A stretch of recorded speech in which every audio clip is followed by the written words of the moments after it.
One thing I learned early in my manhood with regards to dating relationships and marriage is that a man can pay for everything in a woman's life and still be a stranger to her. I want you to think about that for a second because I'm not just saying it just to say it, right? I'm saying it because I, along with other men I've seen, has covered the mortgage, has covered the car note, the trips, the bags, the lifestyle. I mean, the whole shebang. And by every single measure, he was handed concerning taking care of those things. He was labeled a winner. He was labeled a provider. Hell, he was labeled a good man, Savannah, as the movie once said. Just ask anybody. I mean, if a man is doing all those things, then that's the exact titles that he will get. But here's the thing that twists not only myself up, but other men as well when it happens. The one thing that we cannot wrap our minds around, and that's when we look at our woman, the one that we are doing everything for, that we're building for, that we busting our ass for. When we look at her, she has this face of loneliness. And we can't understand it, right? And when it happened to me, I couldn't understand it because I realized that nobody ever told me or any other man this, right? Nobody ever taught that providing was the loving, that the check was the affection. Well, nobody ever told us that, right? Well, matter of fact, I'm sorry, they did tell us that. And that's the main problem. So, being that nobody has ever told us that, when that happens, the math isn't mathing. So when the math doesn't math, what happens in the mind of a provider? Well, he feels like he could do more. He feels like I can take on an extra shift. I can pick up extra work. Because when they told us that once we delivered, once we kept the lights on, that the loving will follow. Crazy. But what's even more crazy is every step that we take toward providing more because we think she wants more is more steps further away from the one thing that she's actually asking for, fellas. What are you saying here, Shaun? My point here is provision is not love. Now, I'm going to say that again for the people in the back, because this is something that I want you to hear it with your chest, not just your ears. Provision is not love. It's one of the languages that love can speak. It's one of them. But see, we as men have made the mistake of making it, or taking that one word and making it an entire vocabulary, giving it a whole meaning, the whole dictionary meaning of love. And I'm not here preaching from a mountaintop, looking down upon you, fellas. That's not what I'm doing. What I'm doing is telling you, as a man who spent years confusing the two myself, and I do mean years, I'm a person with receipts. And not only receipts, I got the lonely rooms those receipts paid for. But more importantly, I have the lesson. And what is the lesson here? The lesson is that we were taught, you and I, that if we pay her, we can call the receipt devotion. Let's talk about it.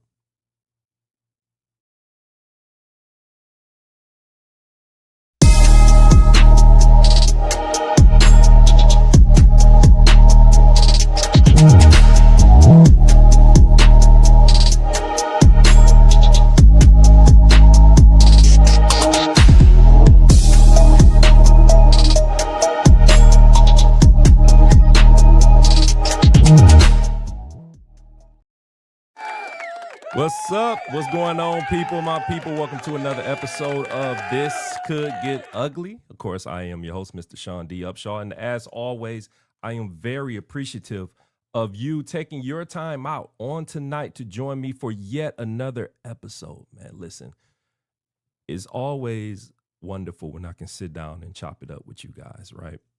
I look forward to these days. I get very, very excited. In fact, I'm so excited that I want to tell you that if you haven't done it already, listen, I need you to go over to our YouTube page, right? www.youtube.com/@TCGU_podcast. I need you to subscribe. I need you to like what's already over there. Keep up with what's going on. Because tonight, it's like any other night that we come on here. It's going to be an interesting topic, right?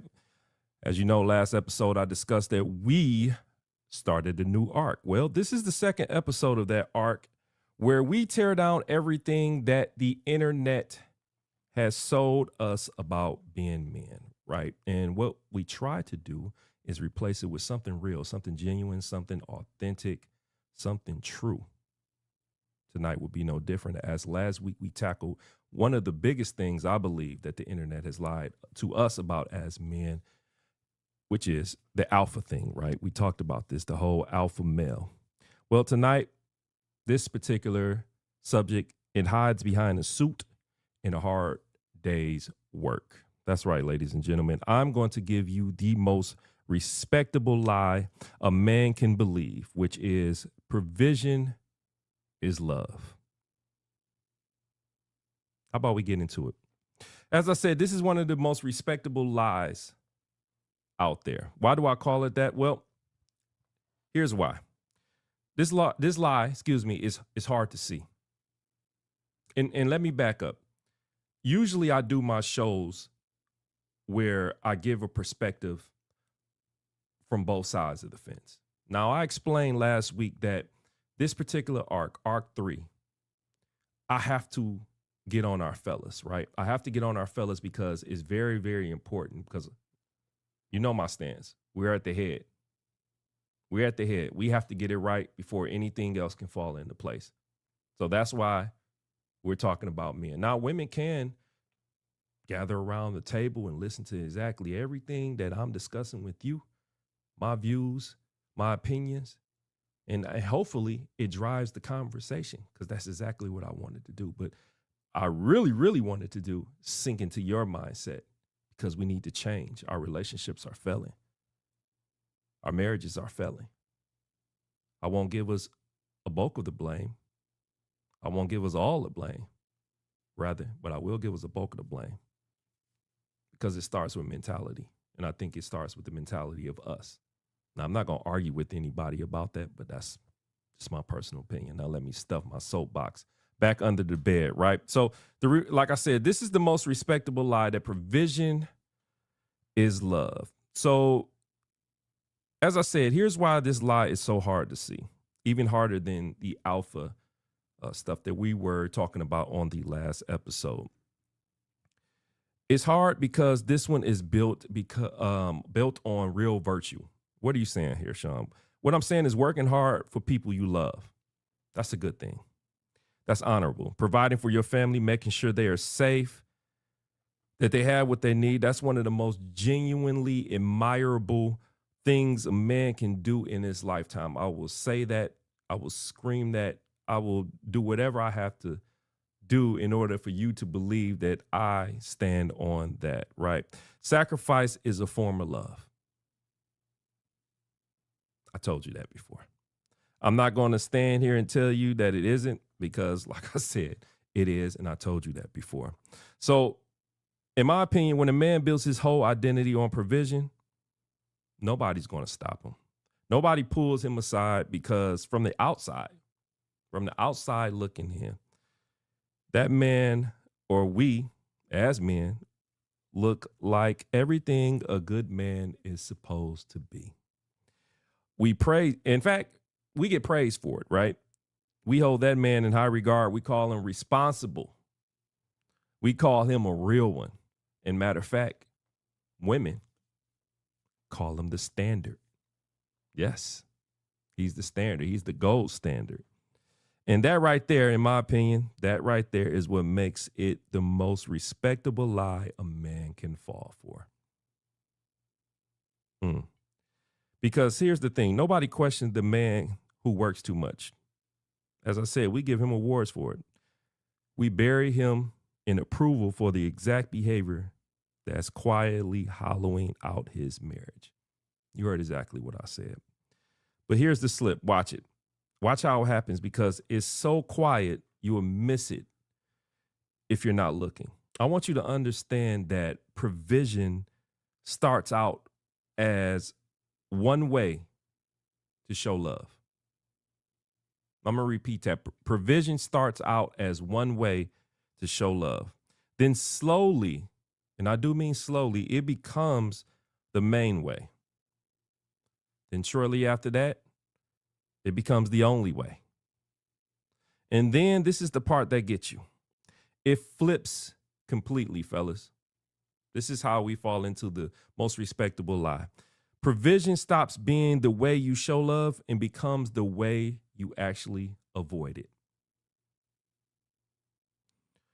Because we begin to develop the attitude that the check is easier than the conversation. The gift that we will buy is easier than the apology. And paying for a lifestyle is easier than being present in it.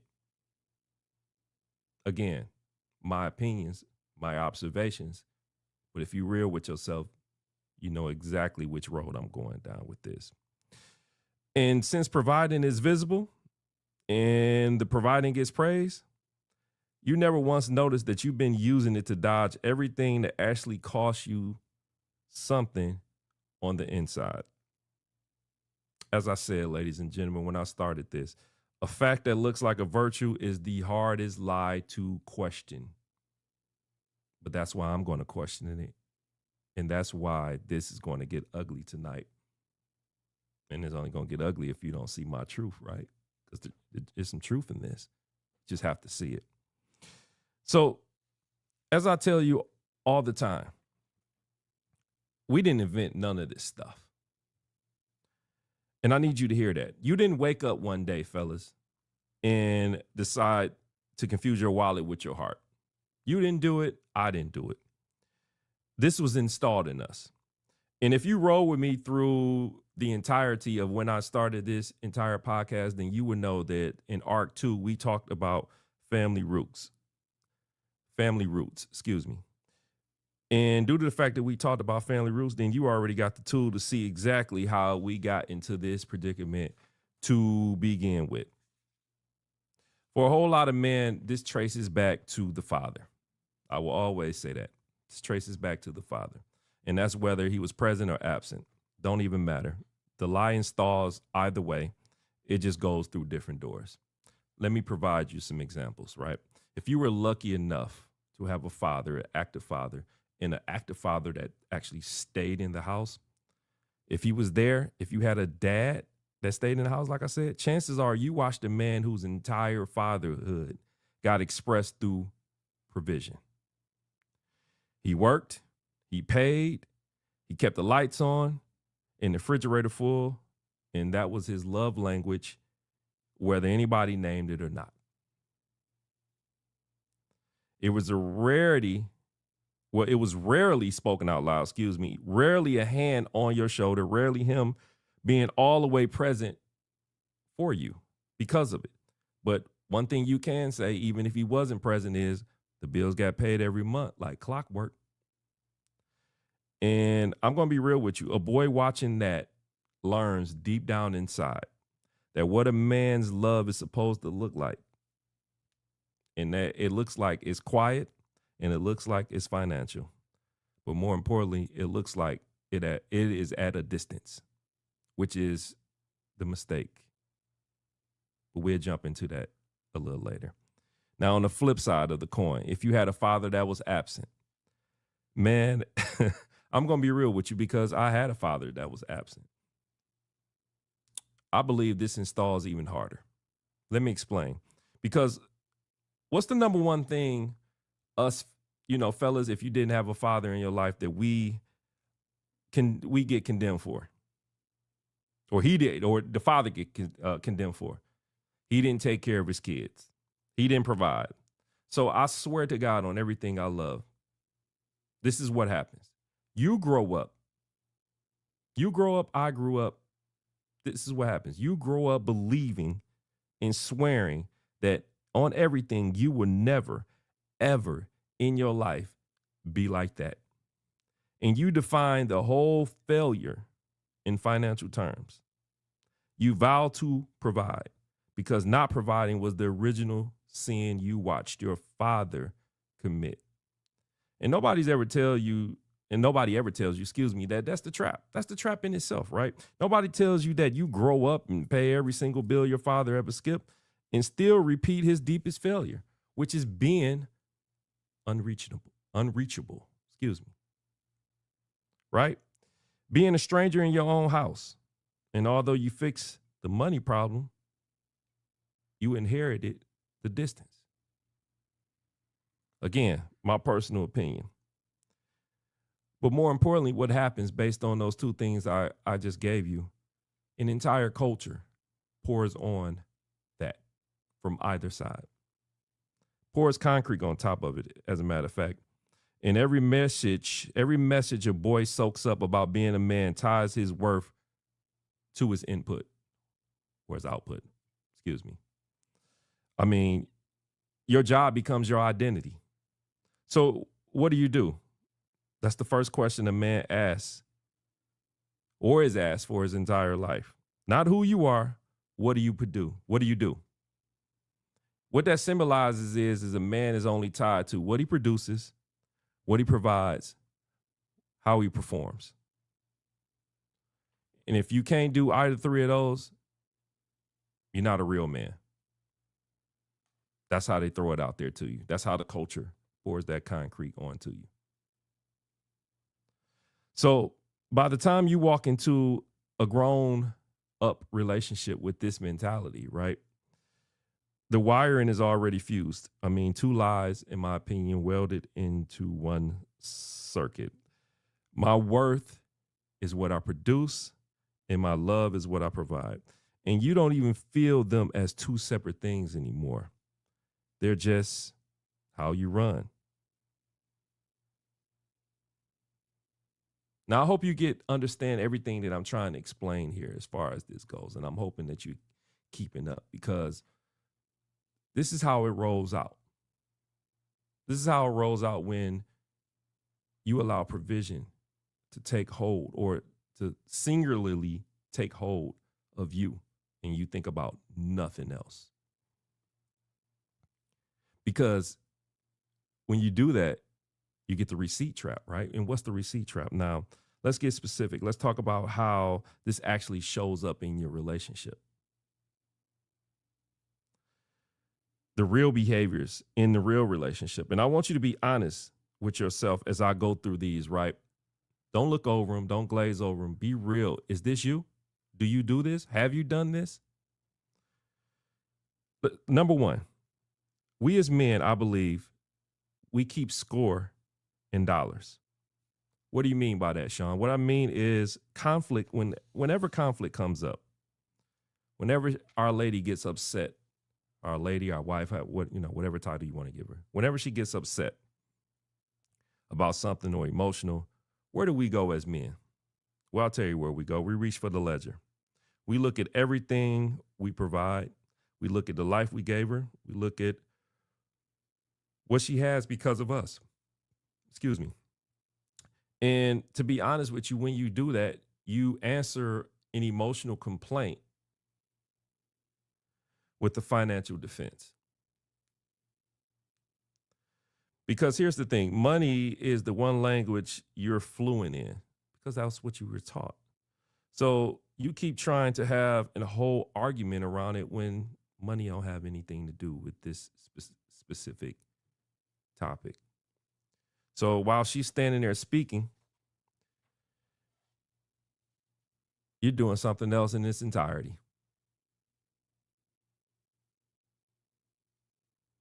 Does that one speak to you? Well, if not, let's go to two. Let's see if that one. Buying your way out of rupture. What I mean by that?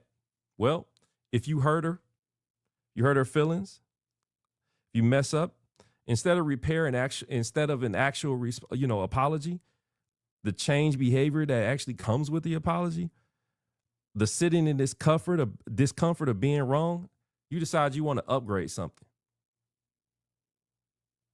A gift shows up, a trip gets booked, a receipt replaces the reckoning. Basically, what happened is you paid the fine so you wouldn't have to face the court. How many of us have messed up and decide, hey, diamonds will do it. Hey, a trip will do it. Let me go on Expedia real quick. Get this out the way. Book us a trip to Mexico or somewhere. Rather than sit in what we did, or rather than apologize and really just put forth the action in order to change that situation. Let's go 3. What do, man? We measure our wealth by the lifestyle. This means when you feel shaky in a relationship, insecure, like you're losing her, you don't reach for connection, which is the first mistake. What you begin to reach for is how to provide more, because in your mind, providing is where you feel competent. Presence is where you feel exposed. So you run toward the thing you're good at and away from the thing she actually needs. Number 4, hearing I need you as I need more. For example, she reaches out and says something like, hey, I need you. I need you for something. I need you for this. And somewhere between her mouth and your ears, it gets translated into a demand for more resources, because that's the only kind of request your operating system knows how to fill. Here's what I'm saying. She asked you for something that she needs, and all you heard was a bill. Come on, fellas, we got to do different. We got to do different, because we can't allow our output or our financial output to dictate who we are as men in our women's life or in society. We got to stop it. We have to stop it.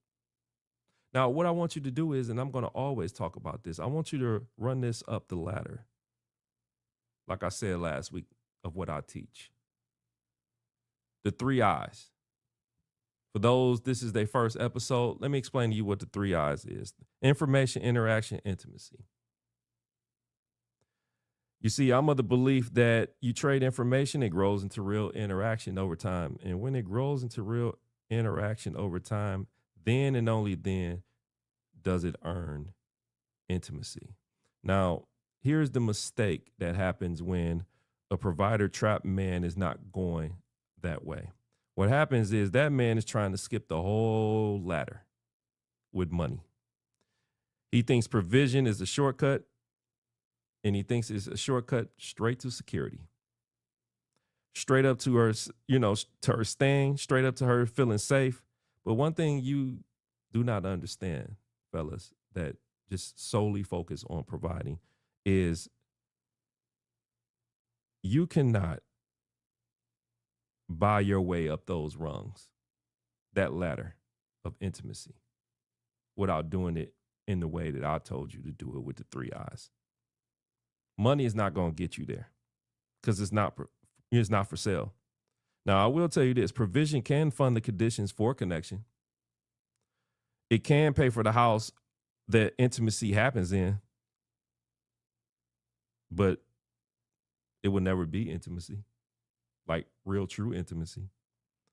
So I'm just going to be real with you. We have to do this the right way.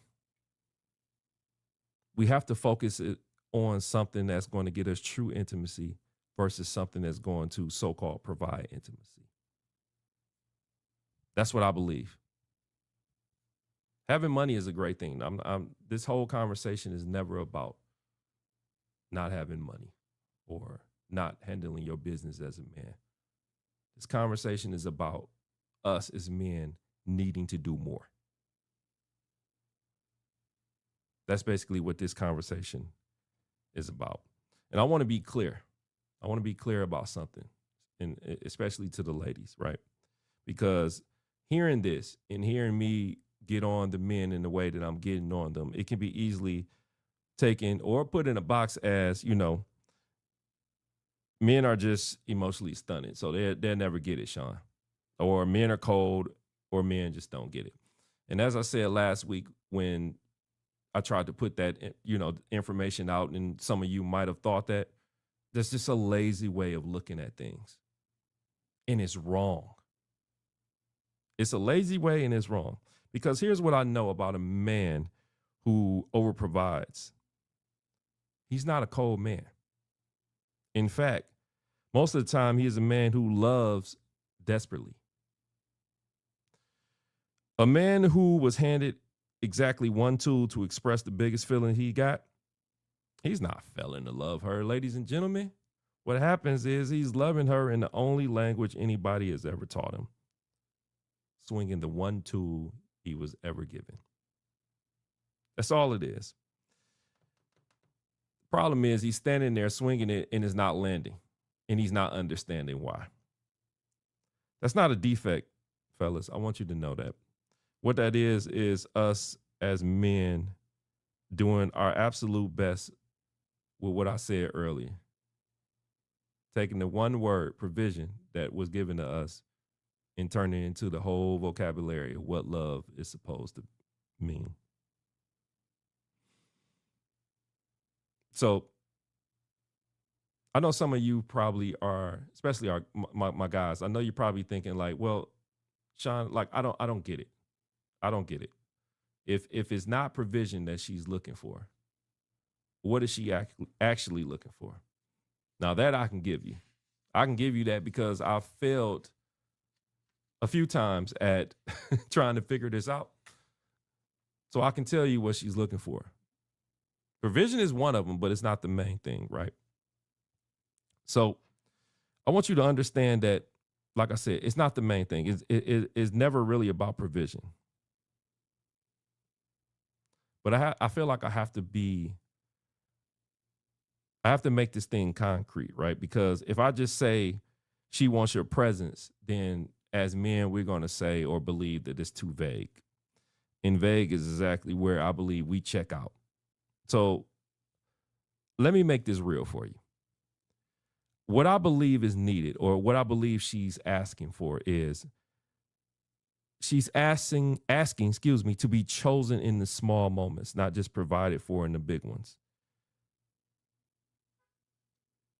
She's asking to be chosen in the small moments and not just provided for in the big ones.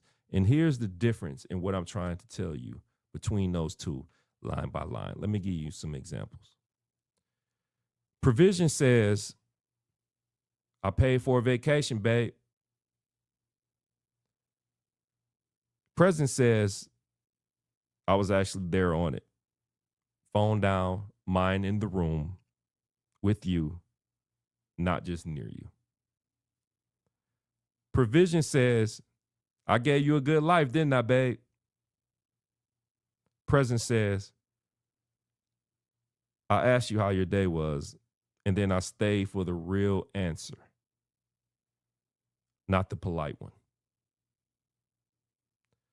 Provision says, I fixed that problem for you, babe. Me. I did that. Present says, I sat with you in that problem before I went rushing to solve it. And last but not least, provision says, look at everything I built for us. Definitely something to pat yourself on the back for. But present says, do you feel known by me? Like actually known. Do you feel I see you? And here's the relief in all this. Here's the one thing that should take a little weight off your chest right now. If you've been killing yourself trying to provide your way to her heart, fellas. The actual bar is the one she's looking for, is lower cost and higher return than the one you've been breaking your back to clear. And I say that because presence is free, attention is free. Being willing to actually be in the room emotionally, that don't cost any money, none at all. It costs the one thing the provider's been avoiding this entire time, which is being reachable. In my opinion, that's it. I believe that's been paying the most expensive bill in the world. If you're reachable, you're paying the most expensive bill in the world. And it's free.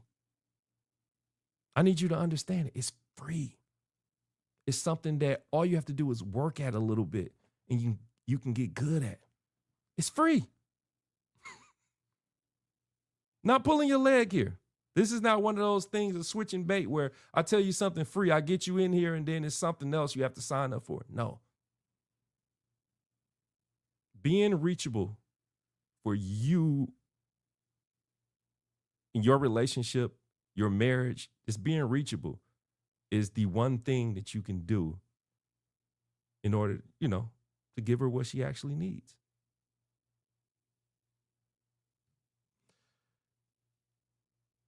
The mirror. I'll be the mirror. I'll give it to you. Here's the mirror, right?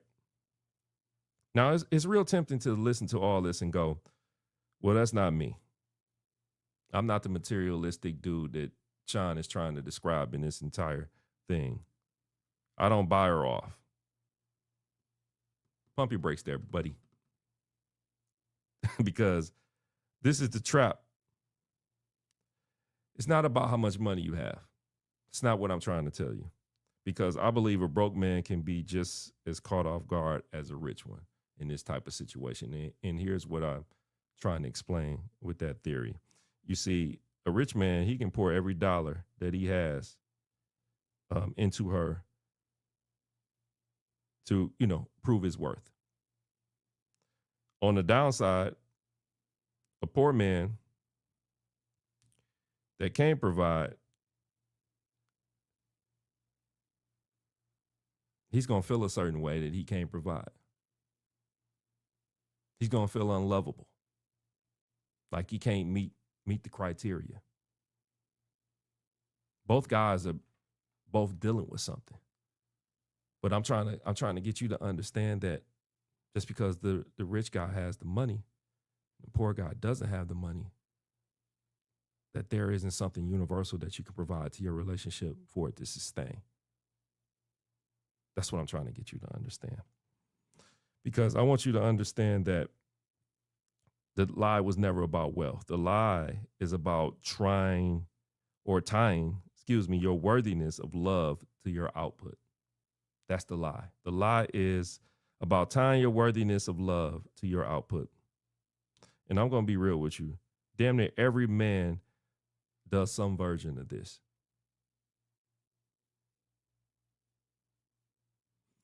Because the chase to provide is almost always covering one specific fear. And you want to know what that is? I say this all the time when I look online and I see different men talking about various things concerning money. And I believe that it's the fear that you and you alone, when everything is stripped away from you, that you feel can provide, is not enough for somebody to stay. I always say, I can always listen to a man and how he speaks about women and know that he never been liked for real. He never been liked for himself. No woman has ever chosen him for him.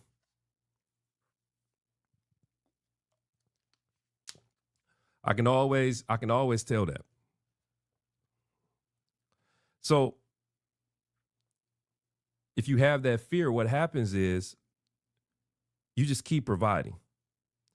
Because in your mind, you believe that as long as you're useful, you'll never have to find out whether you're a lovable person or not. Because everything is going to be centered around providing. But what you don't understand is the provision is a wall. And behind it is a man who's terrified that he's the actual problem. I know that fear. I know that fear not as a theory, but from the inside of that wall. I've been in tons of relationships where, because I talked about this in the arc number 2, where sacrificing or depleting myself fully was the way I felt love was supposed to be. When in reality, that it wasn't. It wasn't.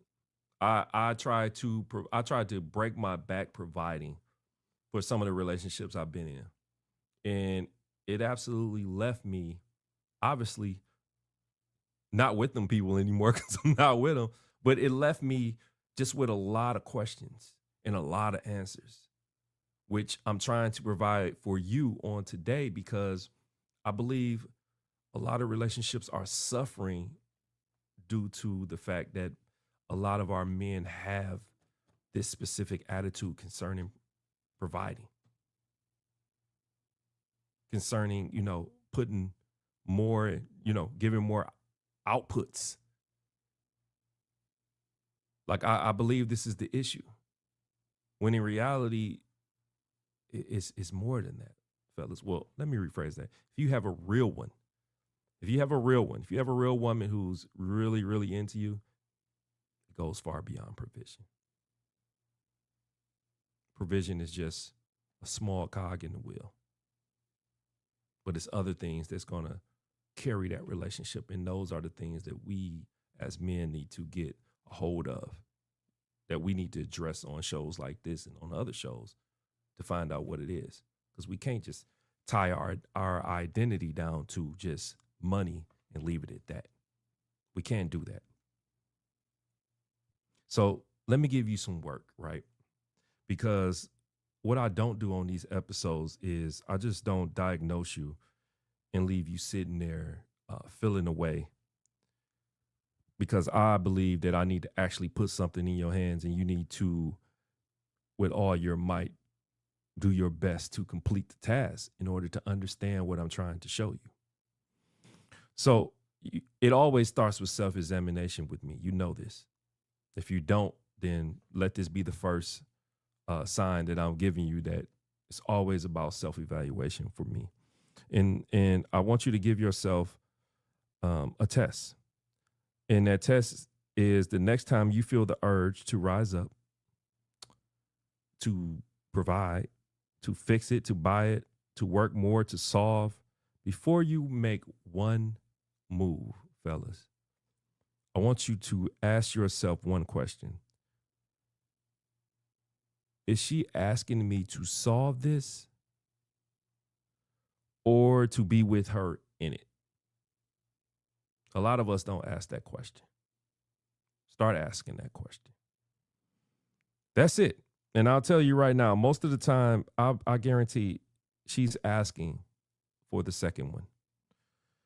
And you've been answering so well with the first one in your mind, right? Because in your opinion, provision answers solve.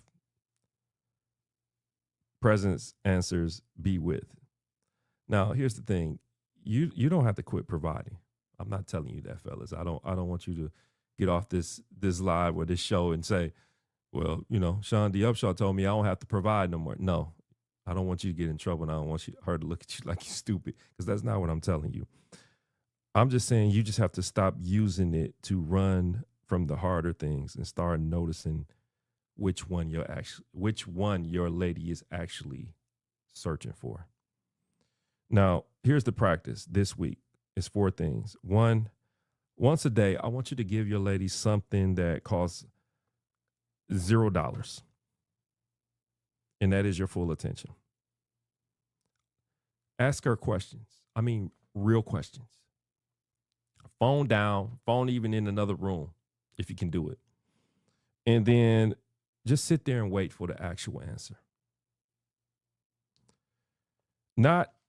Nothing generic like, how was your day?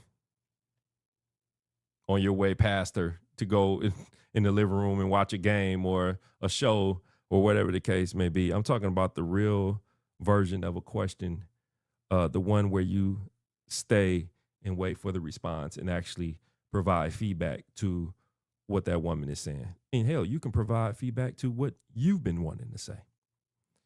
Two, the next thing I want you to do is the next time you feel that urge to buy your way out of conflict or out of some guilt, don't. I want you to sit in that discomfort instead and pay the harder currency, right? Which is the apology, the change. And here's that word again, your actual presence. And when you do that, I want you to notice how much more that costs you than swiping a card. That cost right there is the entire point of this show. Three, in my opinion, this is the hardest one for guys like us. Once this week, let yourself, I know I'm going to get in trouble for this, but let yourself, fellas, be provided for.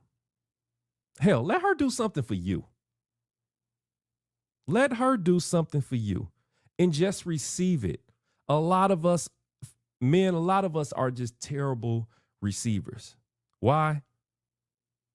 Because we're so used to providing that we don't even know how to enjoy a gift or something that someone wants to give us. We don't know how to enjoy it. Enjoy it. Sit back and relax. Don't immediately pay it back.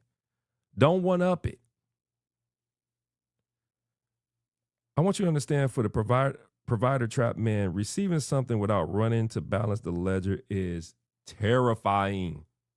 Terrifying. And it shows you exactly how deep this thing runs when you can't provide in return.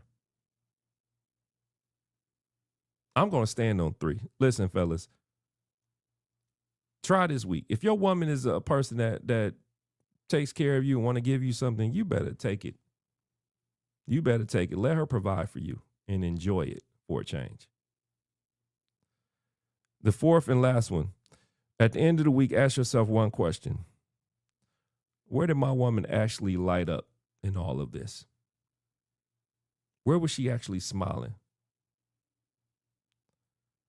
Was it at something I bought or something I gave of myself? And then once you get that answer, you build from there. Because in my opinion, that's love. Everything else was just a receipt. That's what I believe. That's what I believe. If you can come out of this realizing that, fellas, you're more than just your wallet, I think the job is done. I think the job is complete. I really believe that, because we are more than our wallet, fellas. We are the head of these households.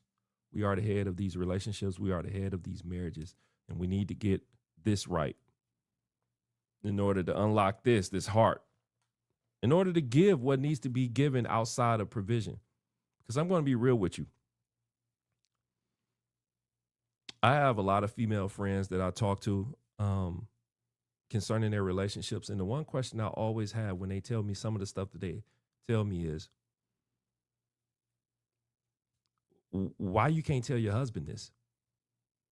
Oh, he wouldn't understand. He doesn't get it. But he's a great provider, though. So, I mean, I don't really try to bother. Fellas, I don't want your ladies calling me, getting my advice. I'm one man with one way of thinking, and your way of thinking might be totally different from mine. Which is another reason why I want to have this show, to debunk the lie the internet has given us and everybody around us has given us, is that provision is love. Because, dude, we are receiving the wrong advice from some of the super wrong people. Do not let any person break you down, men, to believing that you're only as good as the amount of money that you have in your wallet, or the amount of credit cards you have in your wallet, or the amount of things you can do for your lady concerning finances, and that's it. Do not allow anybody to break you down to that, because that's not what it's about. Hell no. I refuse to go through this. I see it online every day, just about just us going back and forth about this whole thing concerning money. Oh, I want a man that makes this amount of money. Oh, I want a man that does this. What happened to partnership, ladies and gentlemen? What happened to it? Y'all talk about y'all want to be like your parents and your grandparents and this, and that. But one thing I will tell you about them, although the dynamics of their situations were a little different, one thing I will tell you, at least they worked together. Because I believe they were forced to work together. They worked together. Now, I'm not putting those couples on the pedestal saying this is the blueprint for us to get where we need to get. No, that's not what I'm doing. What I'm saying is the partnership that they had, at least from what I've seen from the older couples, the partnership that exists within their relationship was something to be admired. It's something to carry with us.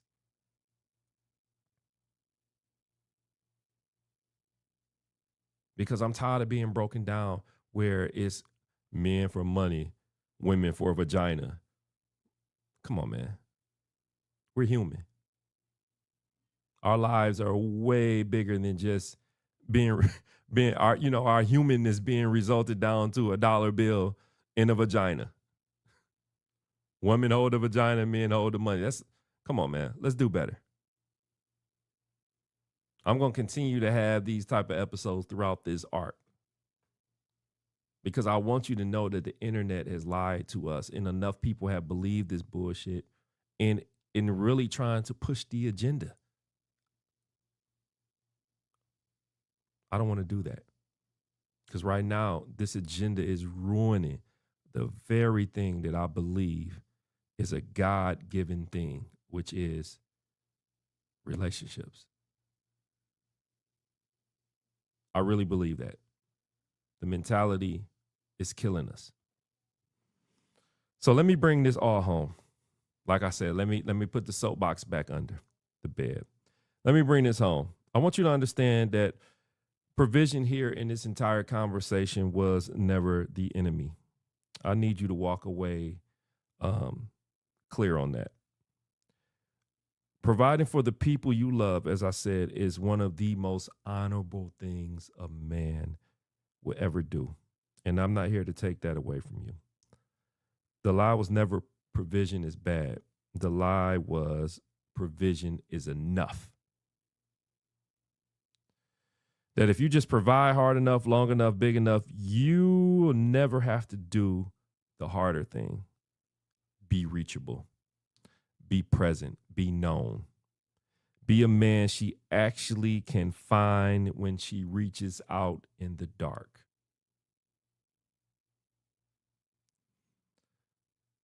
Understand this. You don't have to choose between providing and loving. That was never the choice here, fellas. You just have to stop letting the one stand in for, the other. So here's the thing. Pay the bills, provide, be proud of it. That's what you want to do. And then after you do all that, put that damn wallet down and give her the one thing you've been afraid this whole time, which was thinking that it was never going to be enough. You. Give her you. And I mean that. And listen, if the real reason you hide behind the providing is that being seen without it feels too dangerous, if the thought of her seeing you with nothing to offer but yourself makes you flinch a little, fellas, then our next conversation is something you need to be a part of. Because there's another lie on the next episode that I want to debunk that the internet has been lying to us about. And that is that a real man never lets her see him weak. That's where we're going next. But we had to take the wallet down first. I'll see you guys on the next episode. Have a good one.